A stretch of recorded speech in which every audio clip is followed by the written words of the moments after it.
निवडणूक आयोगाला दिलेलं, त्याच्यामध्ये प्रफुल्ल पटेल आणि सुनील तटकरेंचं नाव राष्ट्रीय पदाधिकाऱ्यांच्या यादीतनं वगळण्यात आलं. काल दिवसभर ही चर्चा झाली.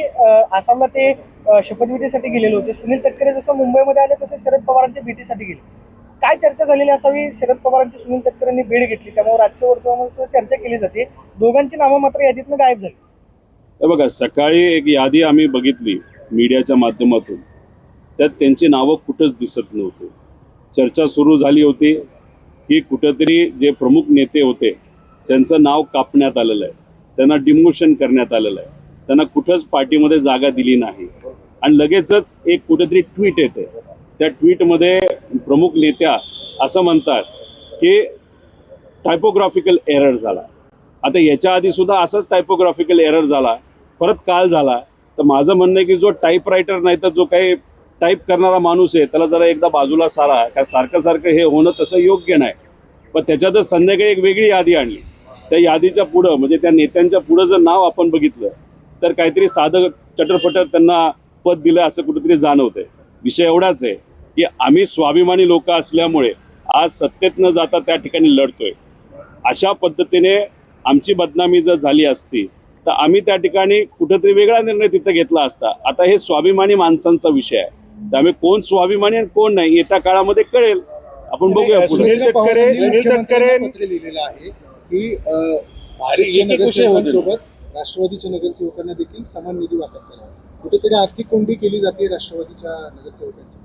फायनान्स मंत्रालय तुमच्याकडे नसेल तर भाजप तुमच्या खांद्यावर डोक्यावर बसणारच आहे. दादा असताना पक्षाला निधी मिळवण्यासाठी अनेक अडचणी येत होत्या, पण दादा होते, दादा खऱ्या अर्थाने दादा असल्यामुळे निधी खेचून आणत होते. फायनान्स डिपार्टमेंट त्यांच्याकडे होतं. दादा हुशार होते म्हणून फायनान्स स्वतःकडे ठेवलं होतं. अजूनपर्यंत मला असं कळतंय की बजेटपर्यंतच फायनान्स भाजप ठेवणार होतं. बजेट झाल्यानंतर अजितदादांच्या पक्षाला फायनान्स मिळणार होतं, पण फक्त तो लॉलीपॉप होता आणि तो लॉलीपॉप खाऊन आता फार ढेकर दिली त्या भाजपली. मात्र ह्यांना त्याची लॉलीपॉपची कांडी सुद्धा मिळाली नाही. हे दुर्दैव आहे. बारामतीत परत विमान अपघात झालाय. आज सकाळी शिकाऊ विमान कोसळले. सुदैवानं कुठलीही काही झालं नाही त्या ठिकाणी. पण हे सगळं प्रकार लक्षात घेता बारामती एअरपोर्टवर काहीतरी काम झालं पाहिजे असं नाही वाटत आहे, कारण एवढा मोठा नेता आपण गमावला. आज पुन्हा अपघात होते. सुदैवानं आज काही झालं नाही, नाहीतर आज पुन्हा कुणाचा तरी बळी गेला असता. एकतर ती दुर्घटना जी झाली ती अतिशय दुर्दैवी आहे. त्याच्यासाठी स्ट्रिक्ट काही नॉर्म्स आपल्याला आणावं लागतील.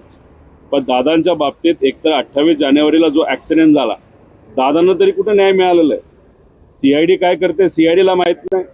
त्या बाजूला दुसरं आम्ही VSR वर कारवाई करा म्हणतोय, तिथंच काही लोक VSRली ट्रॅव्हल करतायत, प्रवास करतायत.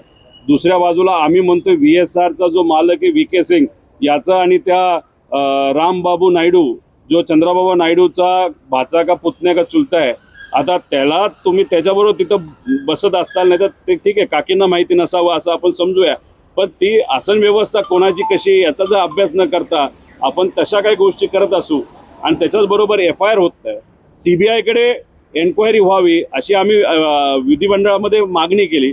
मुख्यमंत्री साहेबांनी सांगितलं आम्ही जातो, अमित शाह साहेबांना भेटतो आणि नक्कीच या बाबतीत चर्चा करून CBIकडे एन्क्वायरी देतो. पण मुख्यमंत्री साहेब गेले दिल्लीला, पण दादांच्या बाबतीत एक शब्द सुद्धा तिथं काढला नाही. मग आता एवढ्या मोठ्याला नेत्याला जर न्याय मिळत नसेल तर उद्या जाऊन तुम्ही आम्ही आणि सामान्य लोकांना कधी न्याय मिळणार आहे? दादांच्या पक्षात तुम्हीच आरोप केला होता की दादांचा पक्ष तटकरे आणि पटेल हायजॅक करू पाहतायत सगळे सातत्याने. आता त्यांना त्या पदावरनं काढलं जातं, एकूण ते दिसतंय. आता म्हणजे ते टायपो मिस्टेक वगैरे सगळे ठीक आहे, काहीतरी चाललंय. तर तुम्ही त्या कारवाईचं स्वागत करता की तुम्ही म्हणता तसं ते अपमान सहन करून केलंच कसं काय राहतात ही मंडळी? तो विषय नाही. विषय एवढाच आहे की जी काही कारवाई झाली होती सकाळी त्याचं स्वागतच करण्यासारखं होतं, कारण तो धाडसी निर्णय होता. धाडसी निर्णय घेणं हे फार महत्त्वाचं असतं. पण धाडसी निर्णय घेतल्यानंतर लगेचच त्याला आपण वेगळी ट्विट करून नाही आपण घेऊ करू हा जर विषय होत असेल तो त्या पक्षाचा विषय असला तरी उद्या म्हणजे जर दादा असते आणि त्यांनी निर्णय घेतला असता तर दादाने निर्णय तो बदलला नसता. समजा आम्ही त्या ठिकाणी असलो असतो, माझ्यासारखा एखादा कार्यकर्ता असता आणि आम्ही निर्णय घेतला असता, आम्ही बदलला नसता. त्यामुळे निर्णय बदलणं कुठेतरी एक संदेश जातो की त्या पक्षामध्ये अनेक नेते आहेत आणि त्याच्याचबरोबर पद काय दिलं नाही दिलं हे व्यक्तिगत वाईट वाटतं नाही वाईट वाटतं, त्या नेत्यांचा विषय त्याचे काय करावं त्यांना लखलाभ एवढंच मला या ठिकाणी. वहिनी कचरतायत का निर्णय घ्यायला? वहिनी कचरत निर्णय घेतलाय ना, चांगली गोष्ट आहे, स्वागत केलं पाहिजे त्यांनी निर्णय घेतला. करून सावरा सारव मी ठाम भूमिका असंही घेतली. असेल, त्या काकींकडे ट्विटर हँडल नसेल, कोणतं दुसरंच तिथे हँडल करत असेल, कोणाला काय माहिती त्या पक्षात काय चाललेलं आहे. पण निर्णय घेतला तसा दिसत असताना बाहेरून स्वागत करण्यासारखाच आहे. कारण दादांचं आणि काही नेत्यांचं त्या ठिकाणी पटत नव्हतं, हे सिद्ध झालंय. लोकांना सुद्धा त्या ठिकाणी माहिती आहे. आणि तो कारवाई तिथं जर तेच पक्षाला तटकरे केली असेल, साहेबांना भेटतात, तेच तटकरे पुन्हा साहेबांना भेटतात. हे काय भानगडी? बघा साहेबांचं आणि काही भाजपच्या नेत्यांचं सुद्धा पटत नाही. पण एखादा भाजपचा नेता म्हणला नाही मला चर्चा करायची, भेटायचंय. आता चर्चा करायची, भेटायचं हा काही विषय आधी सांगितलं जात नाही, चर्चा कशावर करायची. त्यामुळे साहेब अशी व्यक्तिमत्व आहे की सामान्यातल्या सामान्य व्यक्तीपासून मोठ्यातल्या मोठ्या नेत्यापर्यंत ते भेटत असतात. विषयच माहीत नसेल, आज जाऊन कदाचित सिल्वर ओकचा चहा त्यांना आवडत असावा सुनील तटकरेंना, आणि तो जुनं कधीतरी वर्षापूर्वी चहा पिला असेल, चहा प्यायला गेले असतील, आणि चहा पित असताना कदाचित त्यांना वेगळा मेसेज त्यांच्याच पक्षाच्या प्रमुखांना द्यायचा असावा. त्यामुळे हे राजकारणाचा भाग होता का प्रेमाचा भाग होता, आदराचा भाग होता. पण साहेबांच्या तब्येतीची विचारपूस करण्यासाठी जो कोणी माणूस तिथं जाऊन साहेबांना भेटेल त्याचं स्वागत आम्ही सर्वजण करू. 3 वर्षानंतर चहा प्यायला गेलेले आहेत. 3 वर्षानंतर त्यांना चहा कदाचित आठवला असेल. विषय हाच आहे, तुम्ही म्हणता तसं की जे काही त्यांच्यावरती कारवाई त्या पक्षातून झालेली आहे म्हणून ते शरद पवारांकडे आशेनी गेलेत असं एकंदरीत चित्र आहे. मला तुमचा- वाटत नाही. आता प्रश्न तुमच्या पक्षाचा येतो, तो झाला त्यांच्या पक्षाचा. तुमच्या पक्षाच्या अध्यक्षांना जर ते भेटलेत काल, तर तुमच्या पक्षाची भूमिका काय असायला हवी या आत्ताच्या घडीला सुनील तटकरेंच्या बाबतीमध्ये? कुणी आलं तर चहा पाजायला त्याला वेगळी भूमिका काय लागते? चहा हे स्वागत पाजायची आहे. नाही. हे बघा, कुणी कोणालाही भेटू शकतं. आता 3 वर्षापूर्वी तेच आले नसतील आणि आता ते येत असतील, तर आम्ही काय करणार आणि त्याच्यामध्ये? आता जर आले तुमच्याकडं चहा प्यायला नाही, त्याच्यापेक्षा आणखी असं होत नसतं. मी तुम्हाला सांगतो, सुनील तटकरे असतील नाहीतर प्रफुल्ल पटेल असतील, काही झालं तरी भाजपमधूनच लढणार आहेत. उगाच आपण इथे टाइमपास करत बसायचं आणि कशाला? त्यांचं ठरलेलं आहे ऑलरेडी. ते ठरलेत आणि 22 आमदारांचं ठरलेलं आहे. त्याच्याचबरोबर एकनाथ शिंदे साहेबांच्या काही आमदारांचं ठरलेलं आहे. त्यामुळे ज्या गोष्टी ठरल्या आहेत त्या आपण इकडं वेडं वाकडं बोलून हे होईल ते होईल असं मोघम बोलून चालत नाही. जे आहे ते आहे. भाजपमधून ते लढणार. फक्त प्रक्रिया ही जरा फास्ट झाली. 2029च्या आधी जी प्रक्रिया व्हायला पाहिजे होती ती आधीच झाल्यामुळे आत्ताच प्रवेश करतात. पण आत्ता प्रवेश केला तर परत इलेक्शन होईल, आणि जर परत इलेक्शन तटकरेंचं त्या ठिकाणी झालं तर ते काही निवडून येणार नाही, कारण शिंदे गटच त्यांना त्या ठिकाणी पाडेल. घड्याळाच्या पक्षातले 22 आमदार घेऊन ते भाजपमध्ये जाणार असं ठरलंय. नाही, असं नाही, ते काय घेऊन जाणार असं होत नसतं. भाजपलीच ट्रॅप लावलेला आहे आणि त्या ट्रॅपमध्ये बरेच आमदार हे अडकलेले आहेत असं कुठेतरी लोकांची चर्चा. घड्याळाच्या मग पक्षात घड्याळाच्या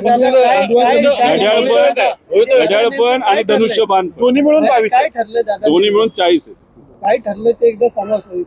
नेमकं काय 22 जाणारे अजून काही काय करतो, माझ्याकडे एक ऍफिडेव्हिट येईल सगळ्या 22 ते आलं की मी देतो तुम्हाला, पहिलं तुम्हाला पाठवतो. विषय एवढाच असतो, 22, 23 का 22.5 का हे मला नाही सांगता येणार. विषय एवढाच आहे की लोक आहेत जी संपर्कात आहेत.